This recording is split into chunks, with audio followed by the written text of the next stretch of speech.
we're going to have a tendency chart that's very accurate of what he's going to do first pitch, second pitch versus somebody, which only helps our hitters out, which maybe we can score a few more runs and win a game or win a district. What's up, everybody? Welcome back to Awesome Inc.'s podcast, where we highlight people pursuing their definition of, you guessed it, awesome. So buckle up and get ready for some more success story adventures and failures from Kentucky's tech and entrepreneur community.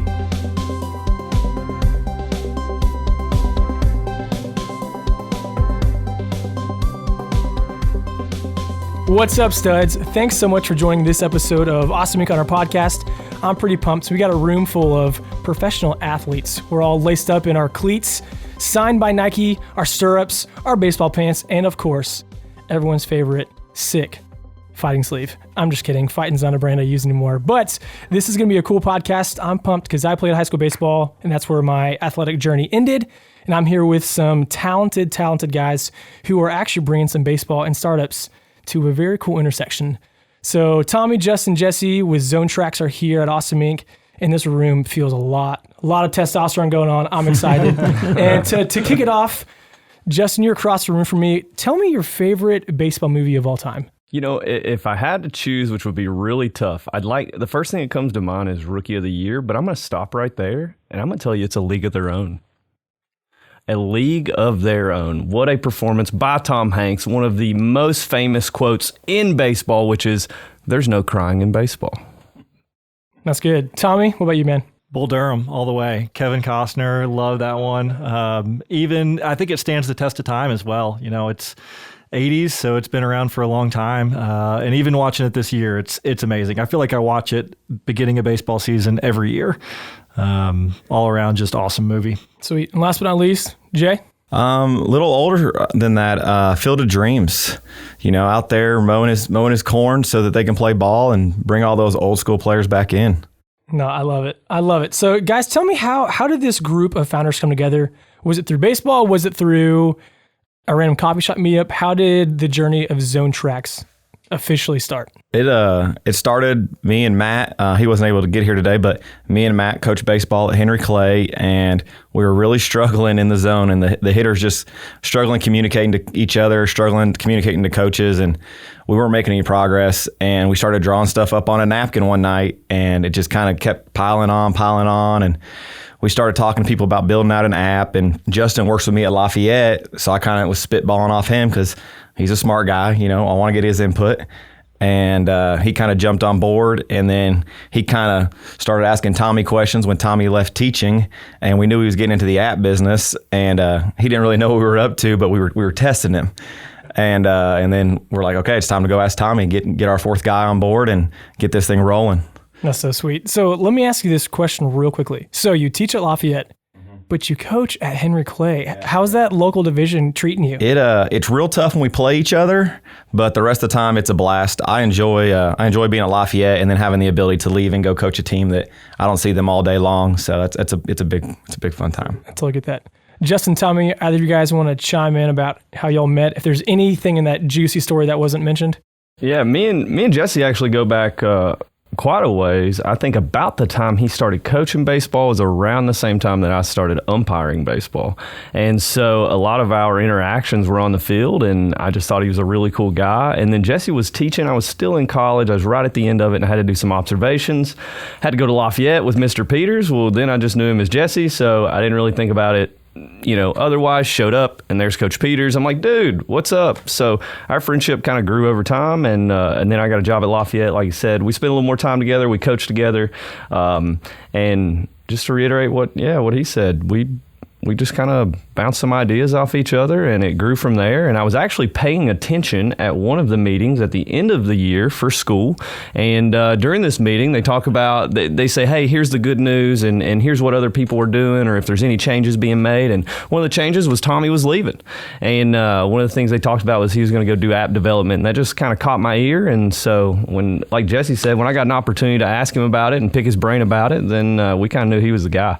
Yeah, and it turned out awesome from there. Just, for me, because I left teaching to become a full-time freelance app developer, and it was that first summer, and I can remember like searching for jobs, trying to find things that I was really interested about, and like trying to search for baseball stuff. And these guys came to me like, hey, we want to make a baseball app.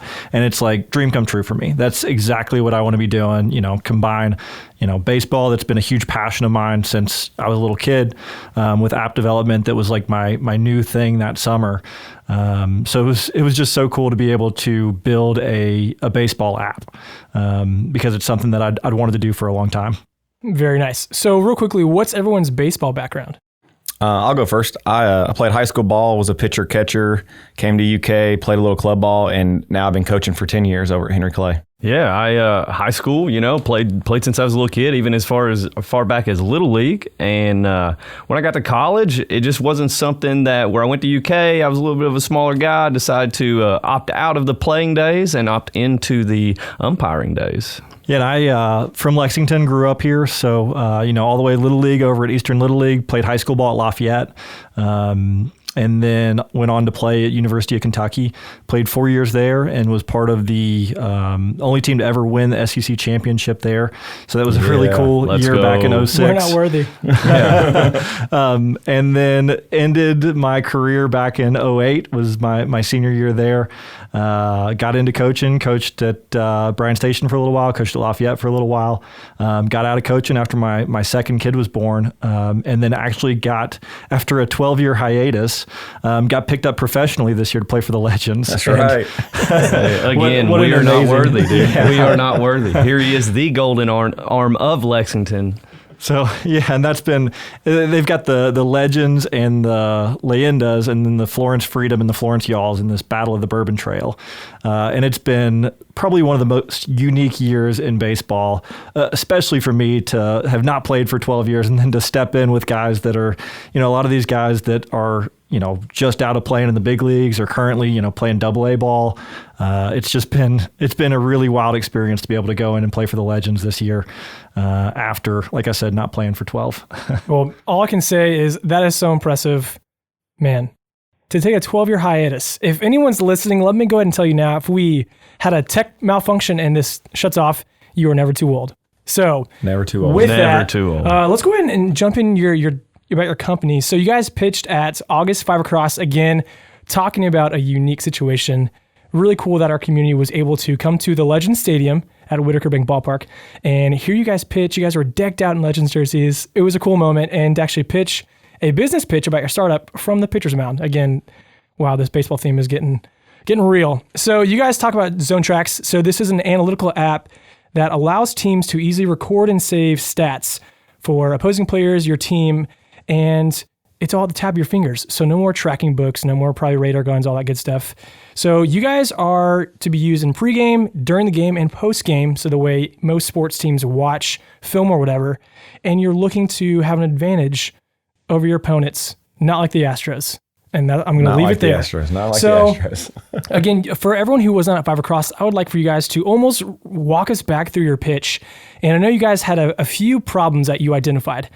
And so the first one, you talk about how it's currently very expensive to track the zone strike data, and how some competitors as TrackMan, FlightScope, and Yokertech, if I pronounce that correctly, charge up to 5 figures for these advanced analytics. So I would love, Jesse, you're to my left, I'm looking at you. Can you talk how much you guys are wanting to service cost per player? Is this per team or a coach? What does that look like from a financial perspective, and what is the value that you guys bring? Like you said, we're really trying to. Everybody can keep those charts in the dugout still, but we want to take those charts and make them usable. We've all been in the game long enough now that we see those charts get written out and they just get stuffed away. So having this ability where you can do it at the tap of your finger and it's going to compile the data and you can print it off and look at it, it's going to change the game, we think, for kids and for the coaches to be able to use it and develop players. And right now we're pricing it for coaches and for viewers. So if you're the tracker, say you're a team, the price is $19.99 a month, and then for the year it's $119.99 for the year, and they can use that all year long. It's going to compile all that data for that team, and then if a player wants to see it or a parent wants to see it, they can actually download the app and they can view what the coach sends to them, and that's going to be $2.99 a month, and I think it's $17.99 a month for the year. So they'll be able to see all that data, and they'll be able to take it to their pitching coach or hitting coach or back to practice, and they'll be able to see where they're good and where they're weak and start making adjustments, especially in game. And that's the big thing, is what's in game. Yeah, you practice how you perform, you perform how you practice, and if you can perfect that, absolutely. Justin, Tom, you guys want to chime into that as well? We want to give players and coaches an opportunity to have more quality practice, just kind of like you spoke about. And what that looks like, kind of build off Jesse, is, hey, with this data, teams are already keeping pitch charts, right? Spray charts. And if we can take this data and look at it and then decide where we're weak, where we're deficient, and then we can specifically target those areas of a player, then I feel like you're gonna get a lot more return on your investment. And you spoke about some of the other companies that do analytics. The thing about some of these, they've tried to automate a lot of these, a lot of the processes, which is really awesome, right? Something like TrackMan. But the problem is the cost gets upwards of $10,000 plus. Right, that's a lot of money for pocket change. What are you talking about? Pocket change. Well, maybe to you and I, but your local high school team, maybe not so much, right? And so if we're able to offer you something similar, something that does the majority of what that does at a fraction of the cost, I just think your return on investment is going to be so much greater. And not just from a financial standpoint, right? It's the return on the investment you make in your players and yourself, your team. And that's what we tried to model things off of. Was we looked at TrackMan, that's used by tons of colleges out there, and we looked at StatCast, that's used professionally, and we tried to think of what can we do from this, and how can we get 90% of the way there. So there's certain things like all the spin rate and these really advanced metrics that we're not able to get, but there are like a lot of the quality, zone location. We're able to get that and be able to get tendencies on hitters to see where they're hot and cold, kind of like what you'd see in a video game. And we're able to pull how pitchers throw their curveballs in specific counts, or where they tend to miss with them, how often they can throw it for strikes, and all this information that we think is really, really valuable for like he said, like a fraction of the cost. And so my thing has always been, we're able to get, if you look at the stuff that they do on TV with StatCast, we're able to get 95% of the way there for 1% of the cost, maybe even less than 1%. Very, very cool. And something I was thinking about even before we met was, say what an average high school team has 18 players. Mm-hmm. I grew up in Louisville, played baseball at Louisville Middle High School, and I remember we would have, at least 30 plus games a year. So if we face 20 unique teams, and each team has 15 to 20 players, I was thinking, this is kind of a niche or niche, however you want to say that word, potential startup. But actually, if you spread that across a state, you're touching thousands of coaches and players, which is so cool. So you might have a home run here, which is pretty exciting. Yeah, that was a bad pun. I like that. No, home run, puns. grand slam. Yeah, all puns are welcome around Hit here. for the cycle, whatever we want to call it. Yeah. So another problem that you guys shared is that it takes multiple players and or coaches to chart and scout teams by hand. Again, I remember being on the dugout next to some of the pitchers who are off or maybe going to come in later in the game, and you're tracking everything from the coach's call to your teammates' accuracy on the mound. So you guys have shared you want to compile and compute all this data across the game. So does this cross over the line, in your opinion, of blending too much of technology into sports? Or do you have, what are your stances on a healthy balance between those two? Well, I think that, that's a fine line, and it can be easily crossed, right? But for what we're doing, we're taking some processes that are manual, right? People are taking these charts and literally taking a pen and putting it to paper, right? And making these charts by hand. All we're doing is expediting that process, right? And here's the thing about that is, as a coach, and Jesse knows, he's kept these charts. How hard is it to gather those charts and gather some information from it, right? A lot of times, you guys, what do you do with the charts? What does your head coach do? Yeah, I mean, if they might just go into a file and we pull them out for the next game, but nothing's compiled over and over and over. Whereas if we go see Scott County 4 or 5 times and we see a kid throw man, we're going to have an advantage if I track him on this app and I see him throw 6 times, because I'm kind of going to know what he's going to throw and what count and what's going on. So not to really steal in their signs, but we're going to have a tendency chart that's very accurate of what he's going to do first pitch, second pitch versus somebody, which only helps our hitters out, which maybe we can score a few more runs and win a game or win a district or whatever it might be. Yeah, absolutely. You know, and being able to get those tendencies, it takes time to decipher that, to take this handwritten data and turn that into something that speaks to you or that you can make sense of. But with Zone Tracks, with our app, I mean, it kind of just does it for you, which is nice. While, you know, I think it's always nice to have things done for you, right? We all like that, but that's really what it speaks to, is just expediting the process, making it easier. Not only easier to do, but easier to interpret, right? So to read these things and then be able to make changes, whether it be in real time in the game or pre-game, post-game. Yeah, this is great. This is continuing along some of the questions I had specifically. So how are you guys able to implement this during the game? Is it from the dugout, or are you guys actually allowed to be, you know, in one of the coaching boxes on first base or third base side in foul territory, or do you guys have to be hidden since you have your phones out?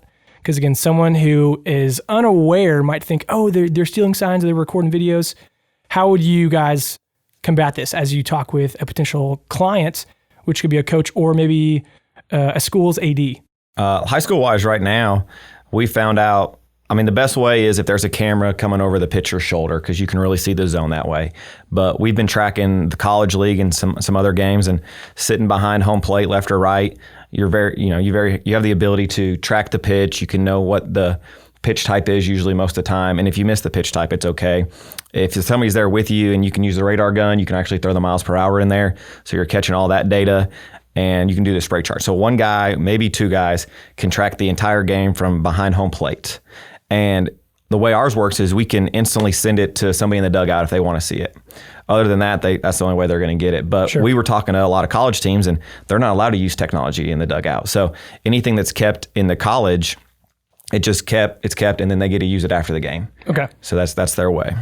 And it's, you know, I think it's amazing, even if we can't use it in the game. Like, so I had, when I was out playing for the Legends, I had some of the other guys track my game so that I could remember it. And it's amazing as a pitcher when you get in the game and you're so focused on the task at hand and you're focused on one specific pitch, and you get out and you finish the game and it's like, you know, what did I do? And you know, all that adrenaline, it's easy to forget that stuff. So even if you're just reviewing it after the game and trying to figure out, how was my curveball today? How effective was my changeup? And we've got it broken down to where you can see, you know, every single hit in the game, how many hits were off the fastball, how many hits were off the curveball, how many were off the changeup. And it's such an amazing reflection tool after the game. So even if we can't get it in the dugout, if it's just after the game, if it's just scouting reports before the game, I think it's even valuable there. And what's cool is ideally we want to use it, you know, before, during, and after the game. That's best case scenario. But if it's 2 out of the 3, I think it's still an amazing tool right there. You guys have talked about some other tech training aids that teams are using, and most of them are only able to use this during practice. And again, so you touched upon that.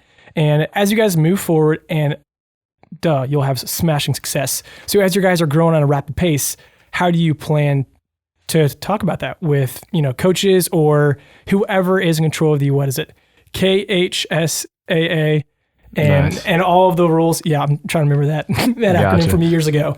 So how would you go about talking about, hey, this is only a tool that is going to be helpful for teams? How would maybe a potential conversation from your guys' current position as coaches building this thing, how would you deliver that conversation to whomever is deciding rules? You know, they're already integrating technology into baseball at the high school level. Okay, there's they actually keep the book. I believe every team in Kentucky, and you can correct me if I'm wrong, guys, but I believe every team in Kentucky is required to use an iPad to track their games via Game Changer. Okay, and what Game Changer does, it offers a lot of stats, but really it's just keeping the book, right?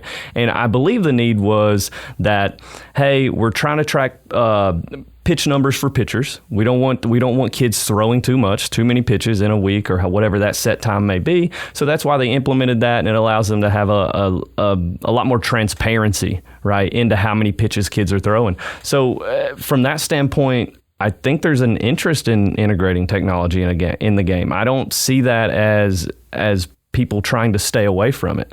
You know, so I do believe that opens up a window and really we can use that one particular instance as leverage for ourselves.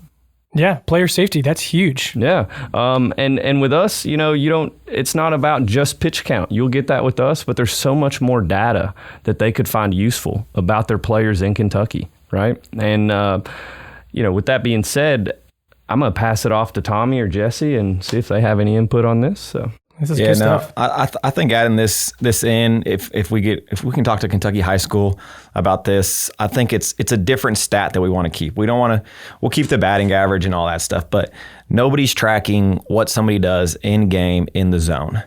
And we can tell you where you're hot and cold, and then you can go apply that into a practice, or you can take that to a lesson. These parents are paying $50 to $100 for a lesson.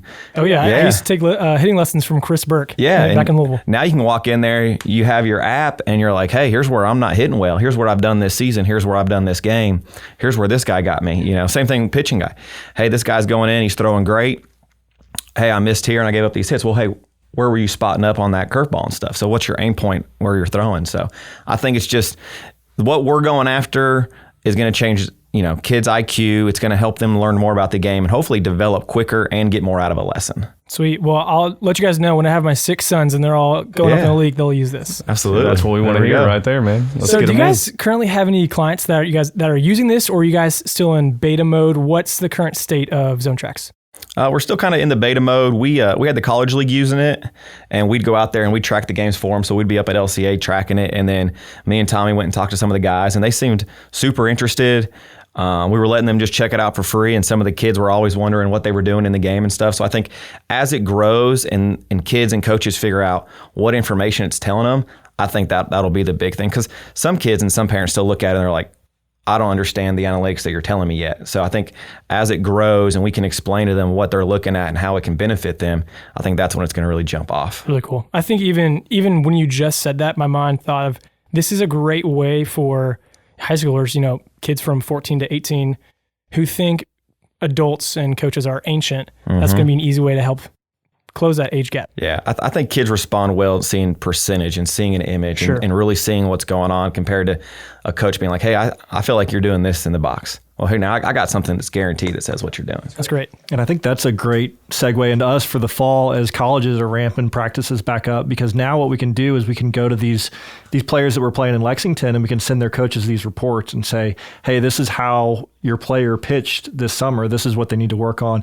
This is how they had success in the summer. And as a coach, that's got to be so much more valuable for them to get that hard data versus just potentially talking to a coach and seeing something like ERA that they did, good, bad, something like that. Now we can really drill down on how they did with a specific pitch, send that back to the coaches. And our hope is that we're able to send that information to the coaches and they start adopting that in practice, and then we start bringing on more and more teams. Because I don't know how many colleges were represented in that college league this summer. I'd imagine it's dozens. 30s, yeah. So, that's now all these people that we've already got data that we can send out to them and start having those conversations. But that's, for us, I feel like that's huge, is to get these colleges back playing again so that we can, get them out and get them using it. And, we've been in talks with Moorhead softball since really the beginning of it. And one of our ways that we'll be able to do stuff there is go to their camps and track stuff at their camps. And then when the kids leave the camps, then they've got the report from us. But then also hopefully they like it and are taking it back to their high school teams. Yeah. So that's a huge distribution point, is going into the camps, going into the, the coaches convention that's always in the winter, and being able to talk to more coaches. Hopefully if gatherings start happening again, that's an opportunity for us to really start selling as well. Man, that's great. Even, totally even spaced and didn't even think of, softball. That's another huge market. Yeah, I was thinking. We'll tap both sides. We'll go baseball and softball. Exactly. And even, I know in Lexington, there's a guy named Ted Simpson who runs a lot of our community sports, adult intramurals, and, we're all washed up. But that could even be a cool outlet potentially of, oh, hey, is there a wiffle ball league? And that way everyone gets to know, like, as an adult, how you're crushing it potentially. So yeah, the camp thing is a great analogy I didn't even think of. And then something too I thought of, I remember tryouts, when they were being held January, February, coaches are out there freezing their butt off, holding a pad and watching you throw from the outfield, hit your cutoff, what's your speed, all that. That could even make every tryout more efficient, which is, again, another great resource for this tool. Yeah, I think having something that's compiled is a lot better looking than just a handwritten chart, and just getting thrown away. You get a guy that comes in 2 or 3 times to throw a pin for a tryout, and it all compiles. That's going to be more useful. Well, I think it's just it's immediately more useful is the thing. The handwritten charts aren't less useful per se, right? It's just going to take you a little bit more work to squeeze the juice out of it, if you will, right? Yeah, that's so good. with these, it's just, sorry, Tommy, but with these, again, the value comes from how quickly we can access information. And that's part of the future as well, is being able to build out how successful kids are based on these analytics. So I talked to a coach that was the head coach at Abilene Christian, and he's got a system that he's been using for years now.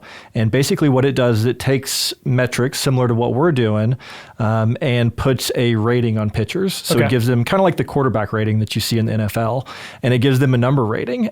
How valuable would that be if you're a coach and you can go in and say, this pitcher is a 97 rating, or this guy's a 96 rating, or at 85, or whatever it is.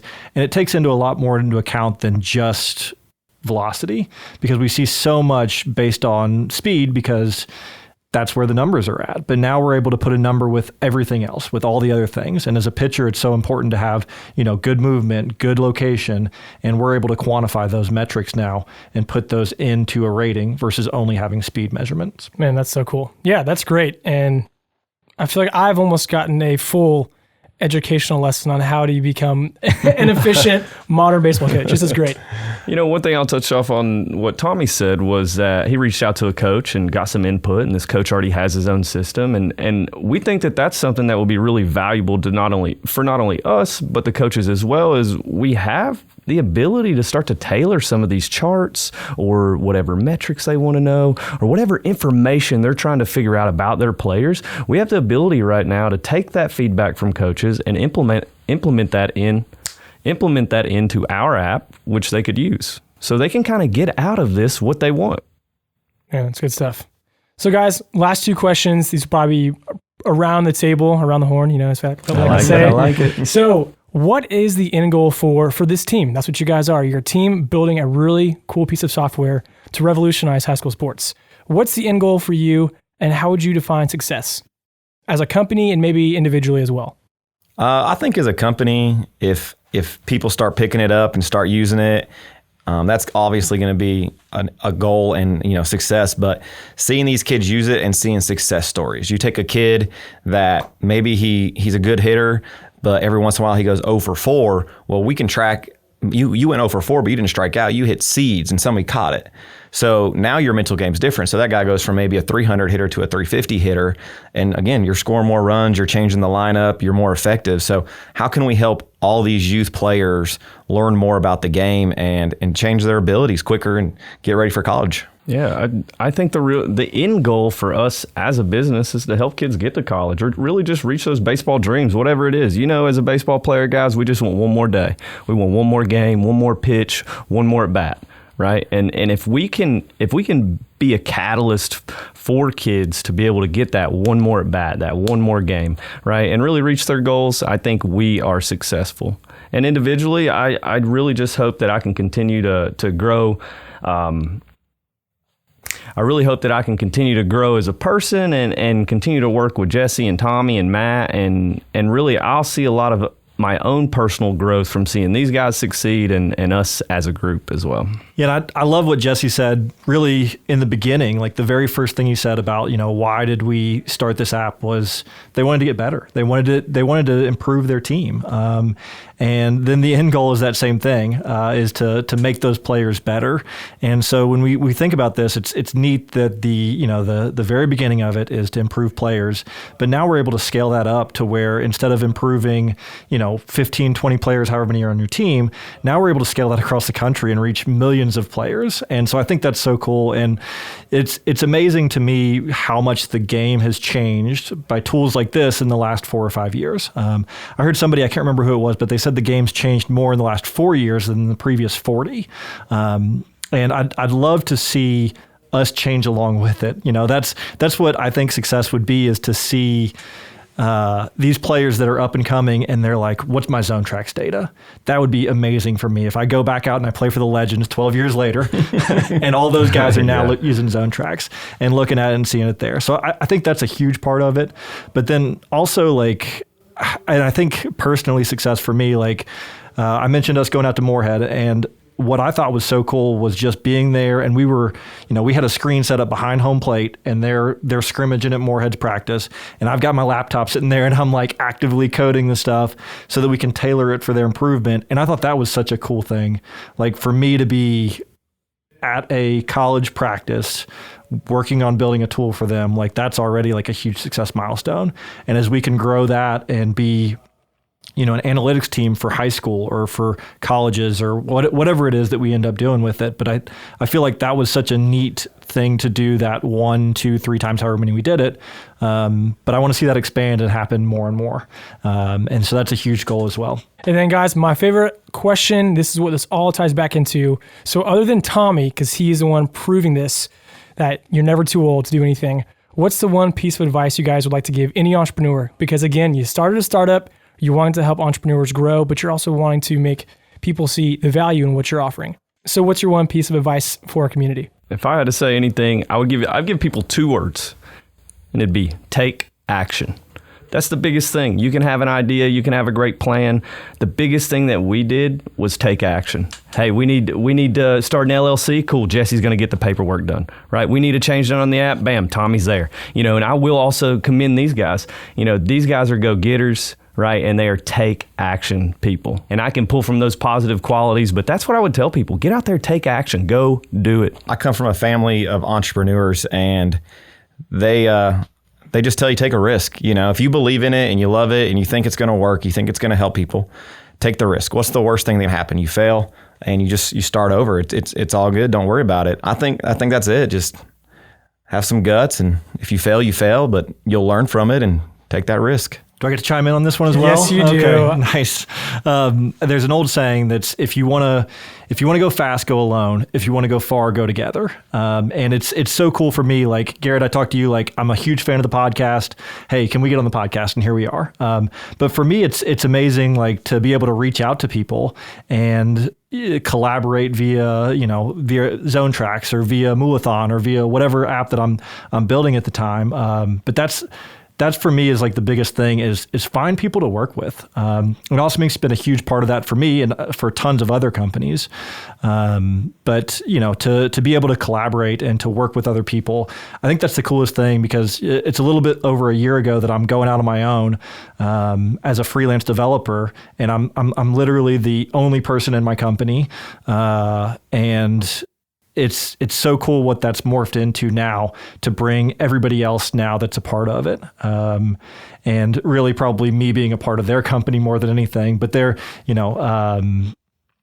it's so cool for me to have a community of people to work with and collaborate with. And that's probably my biggest advice is to find more people to work with. Yo, that was good stuff. Synergy, right? Yeah. Synergy. Let's go. Let's do it happening together. Well, Tommy, I'm glad that you got to have your major league debut on the podcast. And Absolutely. guys, for Zone Tracks, thanks so much for not just pitching at 5 Across and really set a cool milestone for our community, especially with the pandemic, but for coming in today, telling us your story, and hopefully every high school coach gets to listen to this. Absolutely. So thanks again, guys. Appreciate your time. We appreciate you. Thanks to Awesome Inc. for having us. And hey, these guys believe in synergy. Well, that's it, guys. Thank you so much for checking out this episode of Awesome Inc.'s podcast. And another quick thank you to Lee Rosevier and a few members from our community who provide the music that you hear in this show. Lastly, give us a follow on Instagram, Facebook, all that jazz. Or even better, come on down to our space. Come be a part of our community and get plugged in, and let's start something awesome together. You guys rock. We'll see you next time.